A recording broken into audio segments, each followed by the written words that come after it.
ሰላም ጤና ይስጥልን የተከበራችሁና የተወደዳችሁ በዓለም ዙሪያ የምትገኙ ጣና ቴሌቪዥን ቤተሰቦች እንደምን አመሻችሁ። አክብሮታዊ ሰላምታችን በያላችሁበት የምድር ዳርቻ ሁሉ ይድረሳችሁ በማለት የግንቦት 4 ቀን 2018 ዓ.ም የጣና ቴሌቪዥን የሰዓቱን ዜናዎች ርዕሶቹን በማስቀደም እናስደምጣችኋለን።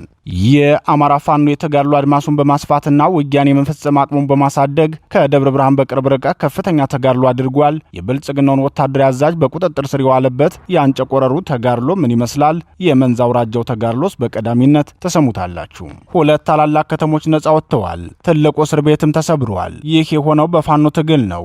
በየትኛው ቀጠና የሚለውን ዜናችን በዝርዝር ያስደምጣችኋል። ብልጽግናው ከአፍሪካ አራተኛ ሆኛለሁ ብሏል። ብልጽግናውን ከአፍሪካ አራተኛ ደረጃን እንዲህ ያደረገው ምንድነው? ዜናችን ዝርዝሩን አሰናድቶታል። የብልጽግናው ሊቀመንበር ለምነውና ጎትተው ያመጡት የሱዳኑ የእርስ በርስ ጦርነት ኢትዮጵያ ውስጥ ገብቷል። ይህ አገር አውድም እቅዳቸው እውን መሆኑን ተከትሎስ እንደለመዱት ፈጣሪ ይመስገን እንጂ ሌላ ምን ይባላል ብለው ያወድሱታል ወይስ ምን ነው አፌን በዘጋሊ ብለው ይጸጸቱ ይሆን? በዝርዝር የምትሰሙት መረጃችን ነው። አሜሪካ የአካሄድ ለውጥ ያደረገችበት ወይስ የምትፈልገውን ያሳካችበት ነው ውሳኔው የተባለለት የዲፕሎማሲ ጉዳይ በዕለቱ ዜናችን ትንታኔ ተሰናድቶለታል። ይህ የአሜሪካ አደገኛ ውሳኔ ለኢትዮጵያ ሕዝብ የሚያመጣው ጫና ምን ይሆን? ከትንታኔ ዘገባችን ተሰሙታላችሁ። ክቡራትና ክቡራን የጣና ቴሌቪዥን አድማጭ ተመልካቾቻችን እነዚህንና ሌሎች ዜናዎችንና ዜና ትንታኔዎችን ይዘናል። እስከ ፍጻሜው አብራችሁ እንድትቆዩ በአክብሮት እየጋበዝናችሁ ወደ ዝርዝር ዜናዎቹ እናልፋለን።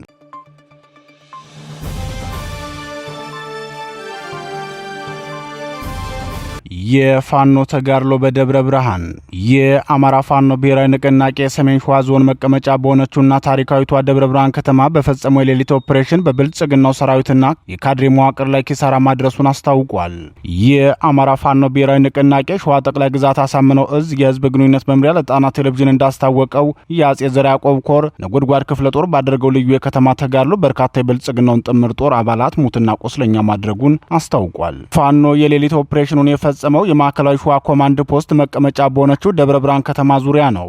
እንደ ሸዋ ጠቅላይ ግዛት አሳምነው እዝ የህዝብ ግንኙነት መምሪያ ገለጻ ፋኖ በደብረ ብርሃን ከተማ አቅራቢያ ልዩ ቦታው አንጨቆረር ከተማ ድረስ ዘልቆ በመግባት በወሰደ የተጠና ድንገተኛ ጥቃት እርምጃ የተወሰደባቸው የብልጽግናው ሰራዊት አባላት ከፍተኛ ናቸው።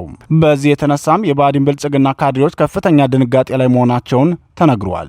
የአንጨቆረሩን ልዩ ኦፕሬሽን የሰራው ነጎድጓድ ክፍለ ጦር ለሳምንታት ሲሰራው የሰነበተውን ተሐድሶ ያጠናቀቀው ከ4 ቀናት በፊት ነበር። የግዳጅ አፈጻጸም ግምገማን ጨምሮ የጠላትን አቅም ምዘናና የፋኖ ሰራዊት ከመሪዎቹና ከህዝብ ጋር ያለውን ግንኙነት በጥልቀት የገመገመው ነጎድጓድ ክፍለ ጦር ዛሬ ከተማ ገብቶ በፈጸመው ልዩ ኦፕሬሽን የፋኖን የውጊያ ብቃትና የመፈጸምን አቅም ያሳየ እንደሆነ የዙ ህዝብ ግንኙነት መምሪያ አስታውቋል። ፋኖ በፈጸመው የከተማ ውስጥ ኦፕሬሽን እርምጃ ከተወሰደባቸውና በፋኖ እጅ ከገቡት የብልጽግናው ሰራዊት አባላት መካከል የሻምበል አመራርና ከፍተኛ አዋጊ ይገኙበታል። ሁለቱም የብልጽግናው ሰራዊት መስመራዊ መኮንኖች በአሁኑ ሰዓት በፋኖ እጅ ይገኛሉ። ሰራዊቱ በፈጸመው የከተማ ኦፕሬሽን አንድ ከፍተኛ ማዕረግ ያለውን አመራር ጨምሮ 3 የብልጽግናው ሰራዊት አባላት እርምጃ ተወስዶባቸዋል ሲል የገለጸው የሸዋ ጠቅላይ ግዛት አሳምነው እዝ ህዝብ ግንኙነት መምሪያ በውጊያው 7 የሚደርሱ የብልጽግናው ሰራዊት አባላት ከባድ ቆስለኛ ሆነዋል። አንድ ዋና ሻምበል አዛዥ ከነሙሉ ትጥቁ በቁጥጥር ስር ውሏል ሲል የተጋድሎውን ዝርዝር መረጃ ተናግሯል። ከዚህ በተጨማሪም ፋኖ በብልጽግናው ሰራዊት ካምፕ ድረስ ዘልቆ ባደረገው ውጊያ በርካታ የብልጽግናው ሰራዊት የደንብ ልብስ ጨምሮ የወገብ ትጥቆችንና ወታደራዊ አልባሳትን ገቢ አድርጓል። የአማራ ፋኖ ብሔራዊ ንቅናቄ ሸዋ ጠቅላይ ግዛት አሳምነው እዝ አጼ አምደ ጽዮን ኮር አጼ ምኒልክ ክፍለ ጦር በመንዝ አውራጃ ባደረገው ተጋድሎ የብልጽግናው ሰራዊት ከመሸገበት ከተማ በመነሳት ወደ ፋኖ ቀጠና ሲያቀና በነበረበት ወቅት በተከፈተበት ጥቃት ከፍተኛ ኪሳራ ደርሶበታል።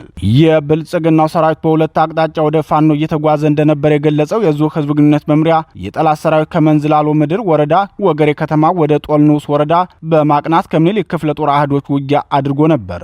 በዚህ ውጊያም ዋናው መንገድ ለሰዓታት ተዘግቶ ውሏል ብለዋል። የዙ ህዝብ ግንኙነት መምሪያ አክሎም ሁለተኛው የውጊያ ግንባር የተካሄደው ደግሞ መነሻውን ከመንዝቃያ ወረዳ ዘመሮ ከተማ በማድረግ ወደ ክምር ድንጋይ በማቅናት ላይ የነበረው ጠላት ኃይል በአጼ ምኒልክ ክፍለ ጦር ሻለቆች የደፈጣ ጥቃት ተፈጽሞበታል ሲል ተናግሯል። ይህ በእንዲህ እንዳለ የብልጽግናው ሰራዊት በመንዝላሎ ወረዳ የጦልና አካባቢው ነዋሪዎች ላይ ዝርፊያ መፈጸሙን የአካባቢው ነዋሪዎች ለጣና ቴሌቪዥን ተናግረዋል። የብልጽግናው ሰራዊት የፈጸመውን ዝርፊያ አስመልክቶ የአካባቢው ነዋሪዎች ሲናገሩም የቀበሌያችን ነዋሪ የሆኑትን አርሶ አደር ታምሩ ወንዶሰንን መኖሪያ ቤት ሰብረው በመግባት 37000 ብር ጥሬ ገንዘብ ወስደውባቸዋል። ራሳቸውንና ቤተሰባቸውን የሞተር ትራንስፖርት ስራ እየሰሩ የሚተዳደሩ ወጣቶችንም ንብረታቸውንና የህይወታቸው መሰረት የሆኑት ሞተሮቻቸውን ወስደውባቸዋል ሲሉ የስርዓቱን ሰራዊት ዝርፊያ አጋልጠዋል።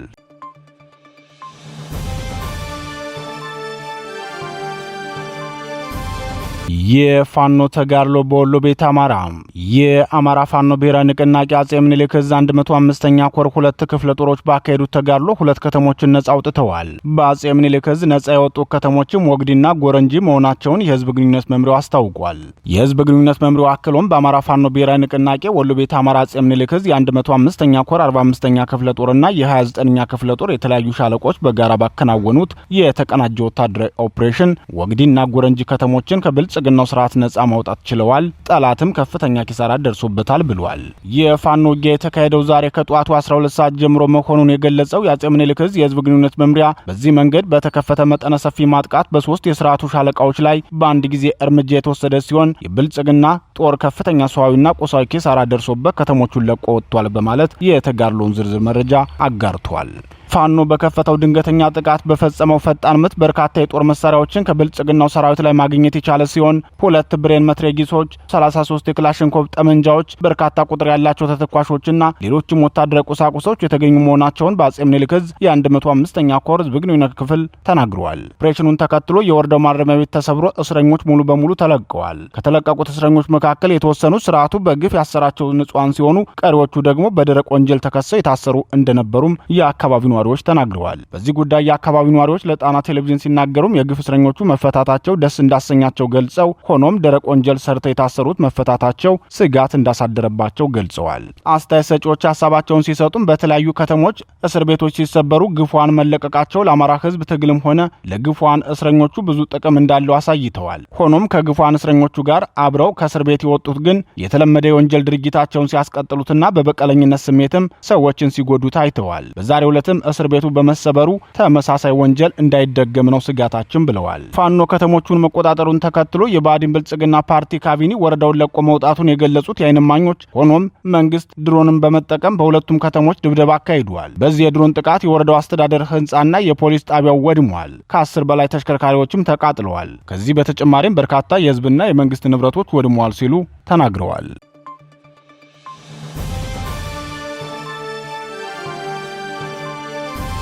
ብልጽግና በአፍሪካ 4ኛ ሆነ። በአፍሪካ የጦር መሳሪያን በመግዛት ብልጽግና ከአፍሪካ በ4ኛ ደረጃ ላይ መቀመጡን አንድ ዓለም አቀፍ ጥናት አጋለጠ።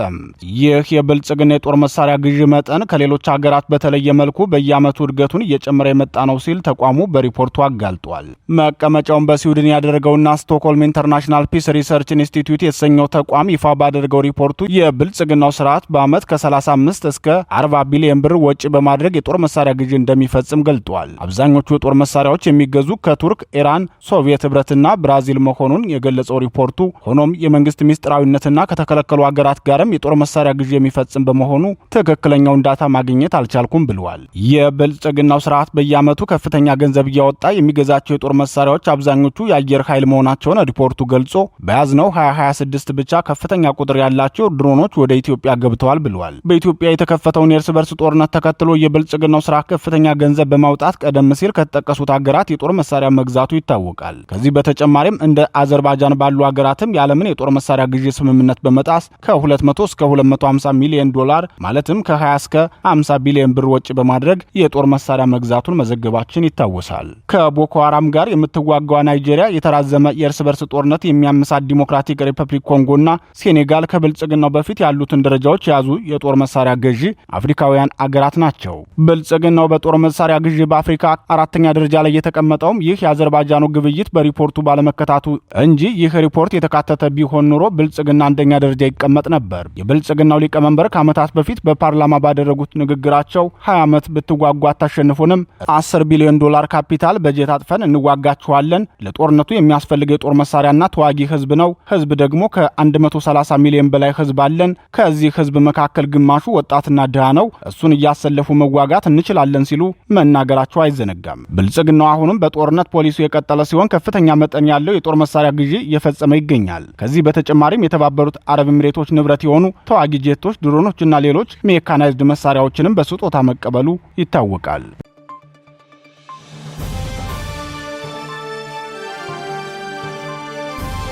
ተባብሶ የቀጠለው የቤንሻንጉሉ ጦርነት በጄኔራል አብዱል ፈታህ አልቡርሃን የሚመራው የሱዳን ጦር የኢትዮጵያን ድንበር ጥሶ በመግባት ውጊያ ከፍቷል። በዚህም በቤንሻንጉል ጉሙዝ ክልል በመግባት የከፈተው ውጊያ በሺዎች ለሚቆጠሩ የአካባቢው ነዋሪዎች መፈናቀል ምክንያት መሆኑ ታውቋል። ያለ ጦርነት ስልጣኑን ማስቀጠል የሚችል የማይመስለውና ሀገር ሰላም ውላ ማደሯ እረፍት የሚነሳው የብልጽግናው ስርዓት በጫረው እሳት የሱዳን ጦር በቤንሻንጉል ጉሙዝ ክልል ዘልቆ በመግባት ቀውስ መፍጠሩን ተከትሎ በርካቶች ከቀያቸው መፈናቀላቸውን የአካባቢው ነዋሪዎች ተናግረዋል። ከቀን ወደ ቀን እየተባባሰ ያለው የሱዳኑ የእርስ በርስ ጦርነት ከወራት ወዲህ የውጊያ ሜዳውን ከሱዳን ግዛቶች እየወጣ ወደ ኢትዮጵያ ድንበር በመጠጋት ውጊያውን እያካሄደ መቆየቱ ይታወቃል። ከቀናት ወዲህ ደግሞ የፈጥኖ ደራሽ ኃይሉን ካምፕ መምታት በሚል ምክንያት አልቡርሃን ሰራዊት ውጊያውን በኢትዮጵያ ግዛት አድርጓል። ለዚህ ደግሞ በቀዳሚነት የሚነሱት ምክንያቶች የብልጽግናው ስርዓት ከተባበሩት አረብ ኤሚሬቶች ጋር በመሆን ለጄኔራል ዳጋሎ ጦር ድጋፍ ማድረጉ ሲሆን፣ ሌላው ምክንያት ደግሞ በህዳሴ ግድብ ምክንያት ፍላጎቷን ማስጠበቅ የምትሻው ግብጽ ከሱዳን ጦር ጎን በመሰለፍ ውጊያው በብሉ ናይል ግዛት እንዲካሄድ መፈለጓ እንደሆነ ተንታኞች ይናገራሉ። በተለይም የብሉ ናይል ግዛቷ ኩምሩክ ከፍተኛ የወርቅ ክምችት ያለባት ቀጠና መሆኗን ተከትሎ የተባበሩት አረብ ኤሚሬቶች የወርቅ ፍላጎቷን ለማሳካት የዳጋሎን ጦር ወደ ቀጠናው ተስቦ እንዲገባ የተደረገበት መንገድ የሱዳኑ የእርስ በርስ ጦርነት ወደ ኢትዮጵያ ግዛት ተስቦ እንዲገባ ሌላው ምክንያት እንደሆነ ተንታኞች ገልጸዋል። ለጣና ቴሌቪዥን ከስፍራው የደረሱት መረጃዎች እንደሚያመላክቱት ሁለቱ የሱዳን ተፋላሚ ኃይሎችና የብልጽግናው ሰራዊት በህዳሴው ግድብ አቅራቢያ በሚገኙ ቀጠናዎች ጦርነቶች እያካሄዱ መሆናቸውን ተናግረዋል። በቤንሻንጉል ጉሙዝ የተቀሰቀሰውን አዲስ ጦርነት ተከትሎ የክልሉ የጸጥታ ቢሮ ወታደራዊ ዘመቻ ማዘዙ ተሰምቷል። ከትናንት ጀምሮ በክልሉ የተለያዩ ዞኖችና ወረዳዎች የተውጣጡ ሚሊሻና ልዩ ኃይል አባላት ከአሶሳ በመነሳት ወደ ሸርቆሌ ቀጠና ማቅናታቸው ተገልጿል።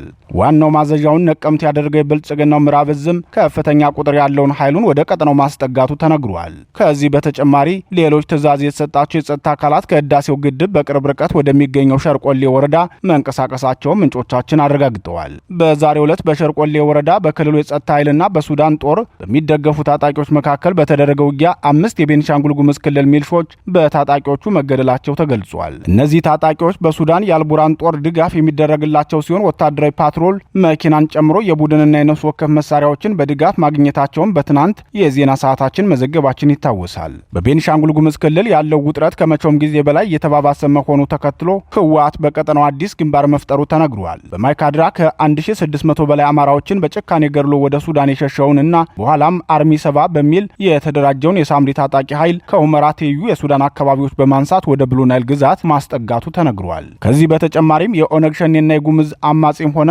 አንዳንድ የፋኖ መሪዎችም በዚህ ቀጠና ጥምረት መፍጠራቸውን ምንጮች ገልጸዋል። ሆኖም በዚህ ጉዳይ የአማራ ፋኖ ብሔራዊ ንቅናቄ የሰጠው ማስተባበያ የለም። የብልጽግናው ስርዓት ፈጥኖ ደራሽ ኃይሉን እንደሚደግፍ በተደጋጋሚ ክስ የቀረበበት ሲሆን የሱዳን ጦር በበኩሉ የህወሓትን የሳምሪ ቡድን አሰልጥኖ በሀገሪቱ በሚደረገው ውጊያ ተሳታፊ አድርጎ መቆየቱ ይታወሳል። በውጭ ሀገር የሚኖሩ የአማራ ፋኖ ብሔራዊ ንቅናቄ መሪዎች፣ ደጋፊና አስተባባሪ የተባሉ ግለሰቦች በሚዲያው እየወጡ የሱዳንን ጦርም መደገፍና አጋጣሚውን መጠቀም ለፋኖ ግዴታው ነው ሲሉ እየተደመጡ ነው።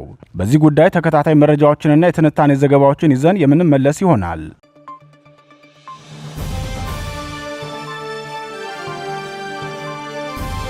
ብልጽግናው ለአሜሪካ ምን ሰጥቶ አሜሪካ እስከ ብልጽግና ምን ወሰደች? የአሜሪካ መንግስት በማይቀየር ቋሚ የውጭ ጉዳይ ፖሊሲው ለዓመታት ከዘለቀ በኋላ በዶናልድ ትራምፕ መንግስት የተወሰነ ማሻሻያ ያደረገ ይመስላል። በተለይም ከፖለቲካና ወታደራዊ እንዲሁም የደህንነት ጉዳዮች ይልቅ ወደ ትራንዛክሽን ዲፕሎማሲ የተቀየረው የዶናልድ ትራምፕ አስተዳደር የውጭ ጉዳይ ፖሊሲ እንደቀደሙት ጊዜያት በጸረ ሽብርተኝነት ዘመቻ ተባባሪ ሆኑኝ በሚል ምክንያት አገራትን ለውጭ ጉዳይ ፖሊሲው ማስፈጸሚያ ተባባሪ ማድረግ ያከተመ ሆኗል። ከዚህ ይልቅ በቀጥታ ወደ ገደለው ነው መግባትን የመረጠው። የትራምፕ አስተዳደር በመጀመሪያው ዙር የስልጣን ዘመኑ ላይ ከጀማል ካሾጌ ግድያ እስከ ቱርክ የመፈንቅለ መንግስት ሙከራ፣ ከኳታር ዲፕሎማሲያዊ ቀባ እስከ አብርሃም አኮርድ ስምምነት ያሉ የመካከለኛው ምስራቅና ጥቁር ባህር ፖለቲካዊ ጉዳዮች ላይ እጁን ያስገባው ሰብአዊ መብትንና ሽብርተኝነትን ለመዋጋት በሚል ማስፈራሪያ ነበር። በተለይም ጀማል ካሾጌን አንካራ በሚገኘው የሳውዲ አረቢያ ኤምባሲ ቆርጦ የገደለውን የመሐመድ ቢን ሳልማንን መንግስት በሰብአዊ መብት ጥሰት እያስፈራራ የ12 ቢሊዮን ዶላር የጦር መሳሪያ እንዲገዛ የተደረገበትን ጊዜ እናስታውሳለን። እንመለከታለን። በዚህኛው የስልጣን ዘመኑ ግን የቀደመ ባህሪውንና የሄነሪ ኪሲንጀርን ፍኖተ ካርታ ወደ ጎን በማለት በራሳቸው የነጋዴ ቋንቋቸው መጠቀምን መርጠዋል። በኢራኑ ጦርነት መጠነ ሰፊ ኪሳራና ተደጋጋሚ ጫና የደረሰባቸው ትራምፕ ወደ ቀይ ባህር ፊታቸውን አዙረዋል። ከስዊዝ ካናል መከፈት በኋላ ጠቀሜታው ከፍ ብሎ የመጣውን ቀይ ባህርን ችላ ማለት እንደሌለባቸው የተረዱት የሪፐብሊካኑ ሰው በቀይ ባህር ጉዳይ ኢትዮጵያን፣ ኤርትራንና ሱዳንን መያዝ ቀዳሚ እቅዳቸው አድርገዋል። ከቀናት በፊት በብልጽግናው ሊቀመንበርና በስርዓቱ ላይ ጠንከር ያለ ዛቻ አቅርቦ የነበረው የአሜሪካ ውጭ ጉዳይ መስሪያ ቤት ትናንት ደግሞ ከቀድሞ አቋሙ ፍጹም ተቃራኒ በሆነ መልኩ ለብልጽግናው ስርዓት ድጋፉን አሳይቷል። ለብልጽግናው ሊቀመንበር ታማኝነታቸውን ከነመላ ቤተሰባቸው ያሳዩት ጌዲዮን ጢሞቴዎስ በዋሽንግተን ቆይታቸው 3 አደገኛ ስምምነቶችን ተፈራርመው ተመልሰዋል። ከማርኮ ሩቢዮ ከምክትል ውጭ ጉዳይ ሚኒስትሯ አሊሰን ሁከርና የዶናልድ ትራምፕ የአፍሪካና የአረብ ጉዳዮች ከፍተኛ አማካሪው ማሳድ ቦሎስ ጋር ጢሞቴዎስ ተወያይተዋል። ከመወያየት ባለፈም የስምምነት ፊርማም ተፈራርመው ተመልሰዋል። ከውጭ ጉዳይ ሚኒስተሩ ማርኮ ሩቢዮ ጋር በንግድና በቀጠናው የበላይነት ጉዳይ ሲመካከሩ ከአሊሰን ሁከር ጋር ደግሞ በወታደራዊና የደህንነት ጉዳይ ተፈራርመዋል። የህዳሴ ግድቡን በተመለከተ ደግሞ ከማሳድ ቦሎስ ጋር መነጋገራቸውን የአሜሪካ ሚዲያዎች ዘግበዋል። አሜሪካም በህዳሴ ግድቡ ዙሪያ አዲስ ሐሳብ ይዛ መቅረቧ ተገልጿል። የኢትዮጵያ ውጭ ጉዳይ ፖሊሲ ማጠንጠኛ መሆን የሚገባው የአባይና የቀይ ባህር ጉዳይ እንደሆነ የዲፕሎማሲ ተንታኞች ይናገራሉ። የብልጽግናው ስርዓት የሚከተለው በመንግስታዊ ፍኖተ ካርታ ወይም ሮድማፕ ላይ የተመሰረተ አመራር ሳይሆን ተረኝነትን ያስቀደመ የፖለቲካ ስልጣንን ስለሚያራምድ እንጂ የኢትዮጵያ ውጭ ጉዳይ ፖሊሲ የዓለምን ትኩረት የሚስብ እንደሆነ የተንታኞቹ ገለጻ ያመላክታል። ሆኖም ብልጽግናው ከመነሻው ጀምሮ ተረኝነትን ታሳቢ አድርጎ የመጣ ስርዓት በመሆኑ በአገር ውስጥ ቀውስን ፈጥሮ ለ5 ዓመታት የዘለቀ የእርስ በርስ ጦርነት ለኩሶ ከ2 ሚሊዮን የማያንስ ህዝብ ገድሏል፣ አፈናቅሏል፣ አሳዷል። ከዚህ ባለፈም በአፍሪካ ቀንድ ጦርነትን ለማስፋፋት በዓመት የ40 ቢሊዮን ብር የጦር መሳሪያ እየገዛ ጦርነትን የሚያስቀጥል ስርዓት መሆኑን አንድ ዓለም አቀፍ ጥናት አመላክቷል። ይህ ስርዓት በስልጣን ላይ ያለ የኢትዮጵያን ጥቅም ከማስጠበቅ ይልቅ የተላላኪነት ሚናን መጫወትን ቀዳሚ ግቡ አድርጎ ስለሚጓዝ ታላላቅ አገራት አብረውት ሊሰሩት ሲሞክሩ አልታዩም። የትራምፕ አስተዳደርም ሆነ የባይደን አስተዳደር በብልጽግናው መንግስት ላይ ያላቸው አቋም ታውቆ ያደረ ነው። ከሳምንት በፊት የማርኮ ሩቢዮ መስሪያ ቤትና ራሳቸው ማሳድ ቦሎስም የብልጽግናው ሊቀመንበር ከጠባጫሪነት ድርጊቱ እንዲታቀም ማሳሰባቸው ይታወሳል። በዚህ ልክ አቋም ወስዶ የነበረው የአሜሪካ መንግስት ድንገት በሚያስብል ደረጃ የዲፕሎማሲ ጫናውን ወደ ጎን ብሎ ለብልጽግናው ስርዓት አጋርነቱን በግልጽ አሳየም። ይህ የአሜሪካ መንግስት የአቋም ለውጥ እንዴት ሊፈጠር ቻለ የሚል ጥያቄ ለዲፕሎማቲክ ተንታኞች አቅርበን ነበር። የአሜሪካ መንግስት ለዓመታት የሚታወቅበት ባህሪው ለዲፕሎማሲው ሴቶች መከበር፣ ለሰብአዊ መብት መጠበቅ፣ ለህገ ወጥ የሰዎች ዝውውር ተባባሪ አለመሆንና ሽብርተኝነትን በመዋጋት ነበር። በዚህ መንገድ የነበረውን አቋሙን በመተው በአፍሪካ ትልቁን የእርስ በርስ ጦርነት ያካሄደው በራሱ ዜጋ ላይ በዓመት ከ40 ቢሊዮን ብር በላይ ወጪ በማውጣት የጦር መሳሪያ የሚገዛን ስርዓት ከጎረቤት ሀገራት ጋር ጦርነት ለመክፈት ዘመቻ ከሚከፍት መንግስት ጋር አሜሪካ የዲፕሎማሲ ግንኙነት ለማሻሻል የሞከረችበት ምክንያት ምንድን ነው የሚል ጥያቄ ለዲፕሎማቲክ ተንታኞች አቅርበንላቸው ነበር። የዲፕሎማቲክ ተንታኙ አስተያየታቸውን መስጠት ሲጀምሩም አሜሪካ በዚህ መጠን ለኢትዮጵያ መንግስት ልትወግን የወደደችበት ምክንያት ምንድን ነው የሚለውን በዝርዝር ማየት ተገቢ ነው ሲሉ ይገልጻሉ። በቀዳሚነት የሚነሱት ነጥቦች 2 መሰረታዊ ምክንያቶች መሆናቸውን የሚናገሩት ተንታኙ በዋናነት የእስራኤል በሶማሌላንድ ያላት ፍላጎትና የኢራን አጋሮች በሶማሊያ ያላቸው እንቅስቃሴ እንደሆነ ይናገራሉ። የቀይ ባህር ሁለንተናዊ ተፈላጊነት ከመቼውም ጊዜ በላይ ከፍ ብሎ የተገኘ ሲሆን በዚህ ቀጠና የሚደረገውን የባህር ላይ እንቅስቃሴ አሜሪካ በበላይነት ከመቆጣጠርም ባለፈ የቱርክን እንቅስቃሴ መገደብ ቀዳሚው ፍላጎቷ ነው። ለዚህ ፍላጎቷ ደግሞ የእስራኤል አቅም መጠናከርን የምትፈልግ ሲሆን ለዚህ ተልዕኮ ሲባልም ከዓመታት በፊት ለአሜሪካ ሞትላታለሁ ብለው የተናገሩትን የብልጽግናው ሊቀመንበር መጠቀምን የፈለገች ይመስላል። በዚህ ጉዳይ የዲፕሎማቲክ ተንታኙ ሲናገሩም የኢትዮጵያ መንግስት በተደጋጋሚ ጊዜ ከብሔራዊ ጥቅም ይልቅ የስልጣን ማስጠበቅ ፍላጎቱን ሲያሳይ ቆይቷል። ይህ ባህሪው ደግሞ በሌሎች ሀገራት ዘንድም የሚታወቅ ሆኗል በማለት ተናግረዋል።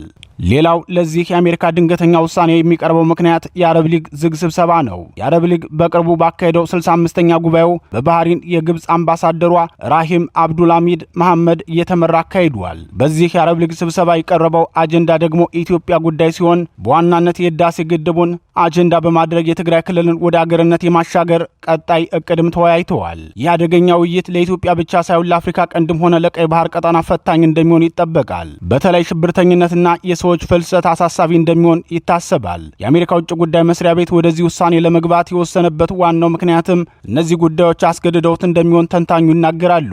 ሌላው ለዚህ የትንታኔ ዘገባ መረጃ የሰጡን የብልጽግናው ስርዓት ከፍተኛ ሹም ደግሞ መንግስት በኢትዮጵያ ዘላቂ ጥቅም ላይ ተደራድሯል የሚል አስተያየት ይሰጣሉ። በተለይም የህዳሴ ግድብ ጉዳይ ላይ መንግስት ከኢትዮጵያ ዘላቂ ጥቅም በተቃራኒ ቆሟል ሲሉ የብልጽግናው ሹም መስክረዋል። የአሜሪካ ኮንግረስ ኤችአር 937 የተሰኘ የህግ ረቂቅ ለማጽደቅ አዘጋጅቷል። ይህ ሰነድ ደግሞ በኢትዮጵያ ምድር የብልጽግናው ስርዓት የፈጸማቸውን ሰብአዊ መብት ጥሰቶች፣ የዘር ማጥፋት ወንጀሎችና የጦር ወንጀለኛነቱን የሚያጋልጥ በመሆኑ ስርዓቱና የስርዓቱ መሪዎች ላይ የማዕቀብ ማት ሊያስጥልባቸው የሚችል ነው። ይህ ረቂቅ አዋጅ ከመጽደቁ በፊት አሜሪካ ከኢትዮጵያ የምትፈልገውን በሙሉ ተባባሪ መሆን ከብልጽግናው ስርዓት የሚጠበቅበት ግዴታው ይሆናል ማለት ነው። ለዚህም ሲባል ግብፅን ያሰበ አስገዳጅ ስምምነት ብልጽግናው ተስማምቶ እንደፈረመ የብልጽግናው ሹም መረጃውን አጋርተዋል። በዚህ መሃል ግን ሊታሰብ የሚገባው አንድ መሰረታዊ ጉዳይ አለ። ይህም የኢትዮጵያን ህዝብ አሁን ያለበት አፈና፣ ሶቆቃ፣ የኑሮ ውድነትና አጠቃላይ መዋቅራዊ ስርዓት ወለድ ግፍ እየተፈጸመበት ይገኛል። ይህን ግፍ ለማስወገድ ደግሞ ግፈኛውን ስርዓት በጽናት መታገል ዋናው የቤት ስራ መሆኑን በኤሊቱም ሆነ በህዝቡ ዘንድ መግባባት አለ። ሆኖም የአሜሪካ መንግስት አሁን ለብልጽግናው ስርዓት የሰጠው መተማመኛ በኢትዮጵያ እየተካሄደ ያለውንና ወደፊትም ተጠናክሮ ይካሄዳል የሚባለውን ጸረ ብልጽግና ትግል እንቅፋት እንዳይሆንበት አስግቷል። የአሜሪካን መንግስት ቡራኪ ያገኘው የብልጽግናው ስርዓት የተለመደ ነውረኛነቱን አጠናክሮ እንደሚቀጥልበት የሚጠበቅ ሲሆን መፍትሄው ግን የህዝብ መተባበርና የኤሊቶች መግባባት መሆኑን የፖለቲካ ተንታኞች ይናገራሉ።